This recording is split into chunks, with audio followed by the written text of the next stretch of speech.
Hello dear student.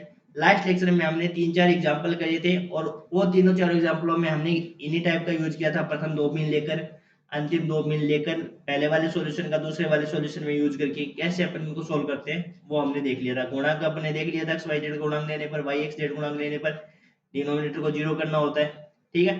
अब last type का एक सवाल आपको बचा है इसमें। अब वो आपका इस प्रकार से बचा है कि dx दे रखा हो और नीचे dy दे रखा हो इक्वल टू डिवाइड दे रखा हो। तो आपको ये देखना है कि प्रथम 2 बिन लेकर हल कर सकते हो क्या? नहीं कर सकते तो इस ट्राई ये पहला मेथड कैंसिल। फिर देखना है आपको गुणांक लेकर सोल्व कर सकते हो क्या? तो गुणांक लेकर भी नहीं सोल्व कर सकते तो फिर आपको ये टाइप भी सोल्व नहीं होगा। फिर तीसरा आपको ये लेना है कि dx में से dy पहले वाले पद में से इसको घटा के देखो, इससे कुछ फॉर्मेट बनेगा, dy माइनस dz इस प्रकार का कोई फॉर्मेट बनता है क्या? फिर ये आपको ट्राई करना पड़ेगा। फिर इस टाइप से आप इससे आपको 2-3 सवाल निकल जाएंगे। ऐसे सवाल 2-4 सवाल आपके है बुक में दे रखे, उनको अपन इन्हीं टाइप से करेंगे। देखो अब ये सवाल आपको दिया हुआ वेरी इंपॉर्टेंट कैटेगरी में सवाल है। dx अपॉन में cos x plus y equal to dy equal to sin x plus y equal to dz upon में z। अब इस बिन से कोई प्रॉब्लम नहीं है, इसका तो अपन डायरेक्ट क्या कर देंगे, इंटीग्रेशन कर देंगे इसको किसी के साथ भी लेकर, क्योंकि इसका इंटीग्रेशन हो जाएगा आराम से, क्योंकि z के पास क्या है, z का टर्म्स है। अब इन सवालों को कैसे करेंगे? इस सवाल में आप देखो प्रथम 2 में लेकर कर सकते हो क्या? sin x प्लस वाई का dx के रिस्पेक्ट में नहीं होगा क्योंकि वही आ रहा है ना। इस अंतिम 2 में लेकर कैसे कर सकते हैं? तो इस वाले सवाल में आपने को क्या करना है, एक फॉर्मेट तैयार करना है। फॉर्मेट कैसे तैयार करोगे? देखो dx प्लस मैंने dy कर दिया, जैसे मैंने नीचे वाले टर्म्स को भी ऐड कर दिया, और dx माइनस dy कर दिया, नीचे वाले टर्म्स को मैंने घटा दिया। अब उससे क्या फायदा होगा आपको? वो सर फायदा क्या हुआ, इस वाले टर्म्स को मैंने कहा लेके चला गया, इधर वाली साइड लेके चला गया। ठीक है। और ये dx माइनस dy को मैंने अलग कर दिया। अब एक चीज देखो आप, यदि मैं नीचे वाले को t मानू, मान लो, तो कोस का डिफरेंशिएशन क्या होता है, minus sine x plus y, और साइन का क्या होता है, कोस होता है डिफरेंशिएशन। अब ऊपर इसका डिफरेंशिएशन अवेलेबल है और नीचे क्या है, इसका फंक्शन है। तो इसको मैं क्या ले सकता हूँ, डायरेक्ट लॉग के फॉर्मेट में, log cos x plus y plus sine x plus y बनेगा। तो इसमें मैंने शो भी कर रखा है कि नीचे वाले को मैंने टी मान रखा है और फिर नीचे वाले से ऊपर वाला आ गया तो ये dt हो गया। तो dt अपॉन में टी बन गया log, या डायरेक्ट भी सोल्व कर सकते हो, ये कोई जरूरी नहीं है कि आपको टी मानकर सोल्व करके दिखाना ही जरूरी है। आप डायरेक्ट वहां से log, डायरेक्ट भी आप क्या लिख सकते हो यहाँ से, log cos x plus sine x plus y लिख सकते हो। ठीक है, ये वाली स्टेप लिख सकते हो डायरेक्ट, ये वाली। dx का क्या हो जाएगा, minus y plus log c1, ये log c1 इधर चला जाएगा और फिर ये log m minus log n की प्रॉपर्टी लग जाएगी।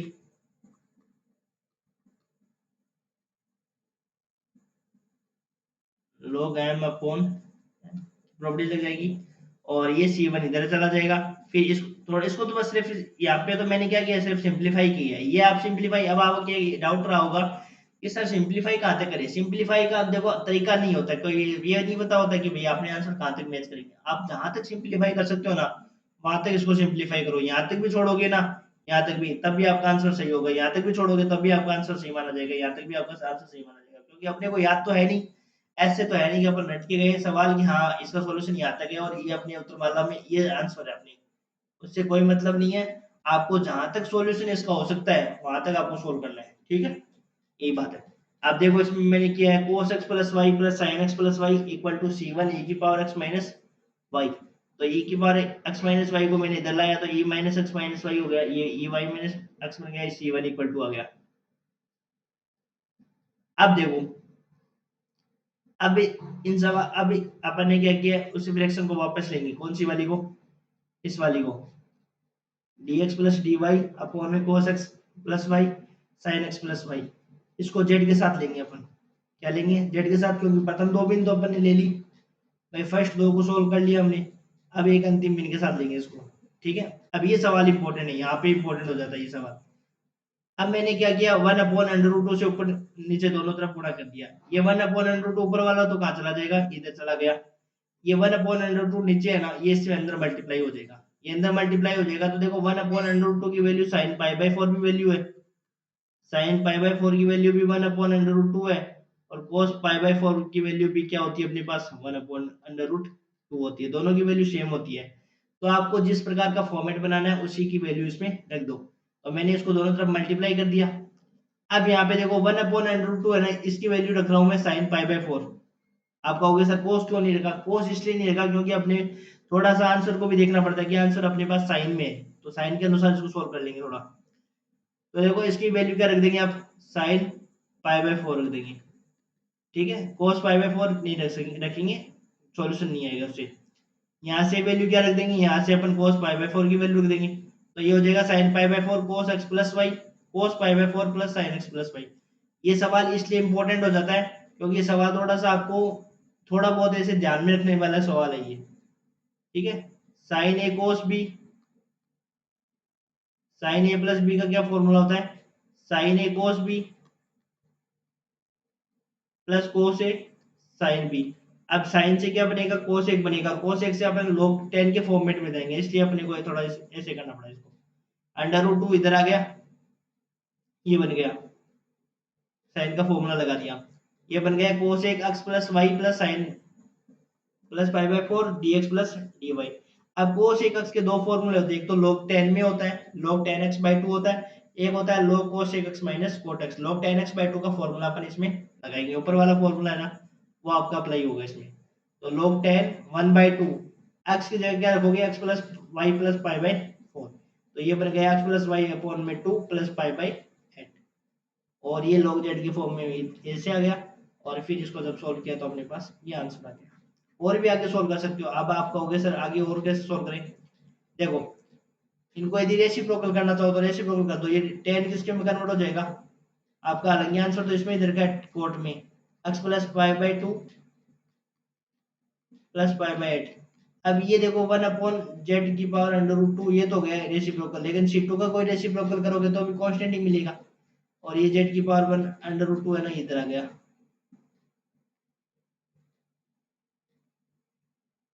तभी तो बता रहा हूँ, आप आंसर कहाँ तक भी लिख सकते हो, उससे कोई मतलब नहीं है, ठीक है। ये आंसर भी आपका, ये आपके बुक का आंसर यही है, ठीक है। ये सवाल देख लेना, इंपॉर्टेंट सवाल है ये।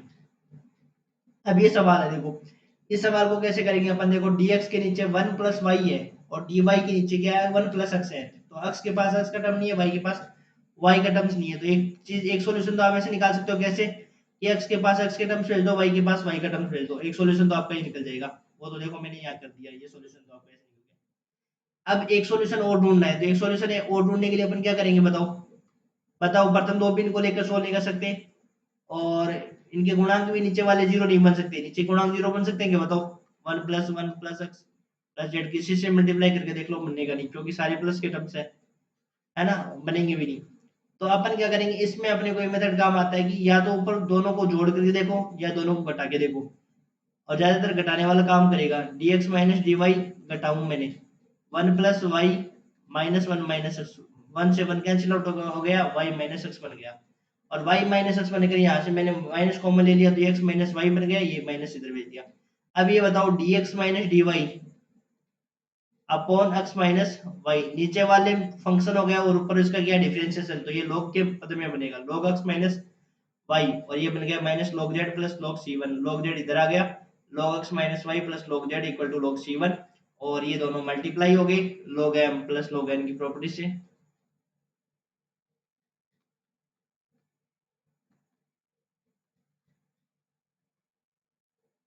log mn, और ये दोनों मल्टीप्लाई करके ये सॉल्यूशन मिल गया। अब एक सॉल्यूशन मैंने आपको बता ही दिया पहले कि x के पास x का टर्म्स भेज दो और y के पास y का टर्म्स भेज दो, इसका सॉल्यूशन, ठीक है। अब ये सवाल है, इस सवाल में सबसे पहला तरीका तो ये देखो कि आप प्रथम दो बिन लेकर सोल्व कर सकते हो क्या, नहीं ले सकते, तो आप नीचे वाले को जीरो बन सकता है क्या बताओ, नहीं बनेगा। तो फिर आपको ये तरीका अप्लाई करना पड़ेगा, dx में से dy को घटाओ, इन दोनों में से इसको घटाओगे तो क्या फायदा मिलेगा, x square plus y square plus y z minus x square minus y square plus x z, इसको घटा दिया तो मेरे को क्या मिला, देखो एक्स वाई स्क्वायर दोनों कैंसिल आउट हो गए, और यहाँ से मैंने जेड कॉमन लिया तो ये बनेगा वाई माइनस एक्स बनेगा, sorry plus y plus x बनेगा, तो ये जेड वाई प्लस एक्स बनेगा, तो ये दोनों पूरा पूरा कैंसिल आउट, तो डायरेक्ट इसका इंटीग्रेशन हो जाएगा x minus y equal to z, ठीक है। ये तो अपना हो गया एक सॉल्यूशन। तो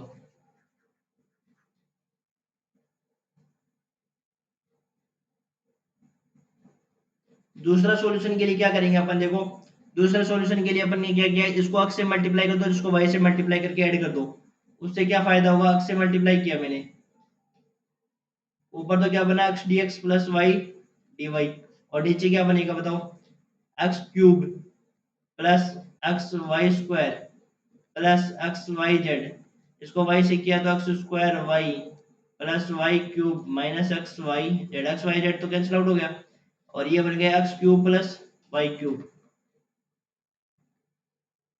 और ये बन गया अपने पास x y x plus y. अब x cube plus y cube क्या होता है, x plus y x square minus x y plus y square plus x y x plus y, दोनों में कॉमन क्या, एक्स प्लस वाई कॉमन, और ये बन गया अपने पास x square minus x y plus y square plus x y से एक्स वाई कैंसिल आउट, तो ये बन गया x plus y x square plus y square, नीचे वाला बन, और इसके साथ और लूंगा ना फ्रैक्शन के साथ, तो ये फ्रैक्शन और ले लूंगा इसके साथ डी जेड अपॉन में जेड एक्स प्लस वाई, तो यहाँ से क्या हो जाएगा, ये नीचे इसके तो एक्स प्लस वाई से एक्स प्लस वाई, और जेड के पास जेड का टर्म हो जाएगा, एक्स के पास एक्स का टर्म हो जाएगा, ये सेम मैंने किया है, देखो ये हो गया, और इसको जब लिया था एक्स प्लस वाई से कैंसिल आउट हो गया, ये एक्स स्क्वायर प्लस वाई। अब इसमें देखो, पहले पीछे वाले को मैं हटा देता हूँ इसको,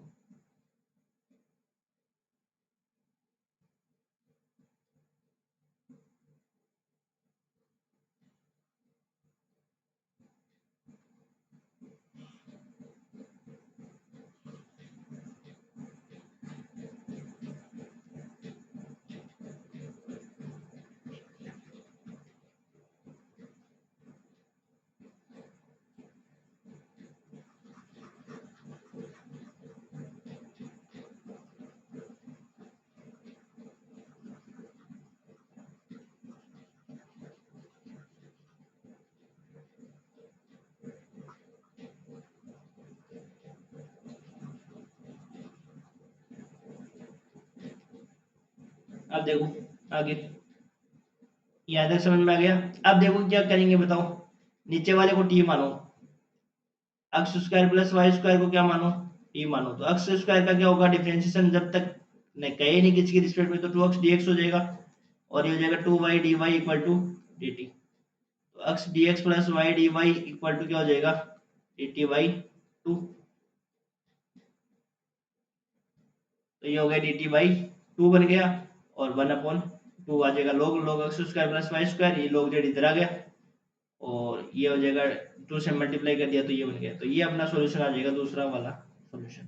ठीक है, इजी से सवाल है ये, आप सोच रहे हो कि अभी सर हार्ड सवाल होंगे, हार्ड कुछ नहीं है, इजी से सवाल है, एक कॉन्सेप्ट में आ गया तो आप कोई भी सवाल खुद कर सकते हो, दो सॉल्यूशन निकालने होते हैं सिर्फ, और उस इससे ही फायदा आपको ये हो जाएगा कि पार्शियल डिफरेंशियल इक्वेशन की जो फर्स्ट यूनिट है ना, उसमें आपको फायदा हो जाएगा, सेम टू इसी टाइप के सवाल करने अपने को, उसमें कुछ नहीं है, उसमें क्या होता है कि जैसे C1 है ना अपने पास, C1 का सॉल्यूशन क्या है बताओ, x minus y minus z आया, और देखो एक तो उसमें ऐसे लिख देंगे, एक सॉल्यूशन लिख देंगे x minus y minus z लिख देंगे, और दूसरा सॉल्यूशन लिख देंगे x square plus y square upon z square, ये बस ऐसे लिखने का तरीका ये रहेगा बस, और सेम टू सेम प्रोसेस वो की वही रहेगी लिखने का तरीका, ये C1 का सॉल्यूशन हो जाएगा और ये C2 का सॉल्यूशन हो जाएगा, बस ये लिखने का तरीका रहेगा आपका, और वो का वही आपका फॉर्मेट रहेगा।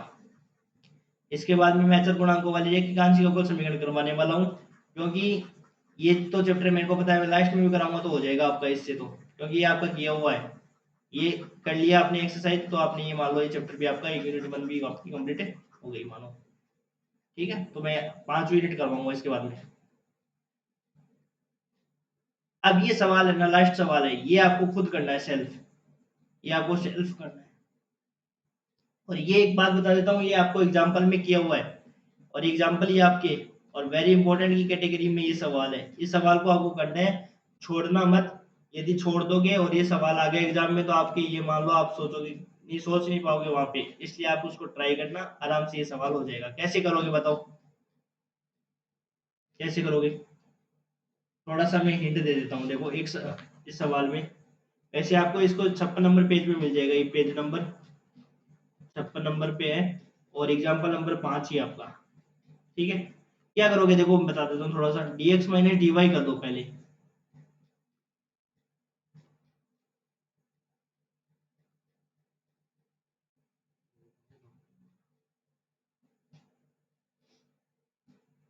और dy में से dz घटा दो,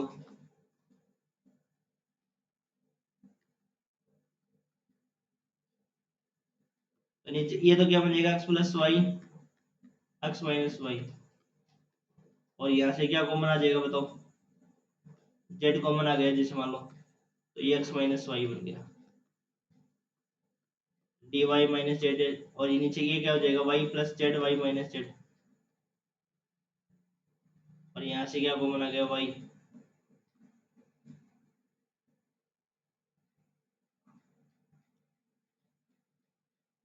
नहीं y कॉमन नहीं आएगा, x कॉमन आ जाएगा ना, x कॉमन आ जाएगा तो y माइनस जेड बचेगा, तो देखो x plus y x minus y, और ये हो जाएगा 1 प्लस, और ये हो जाएगा d y minus d z, upon में क्या हो जाएगा y plus z y minus z, और ये 1 प्लस,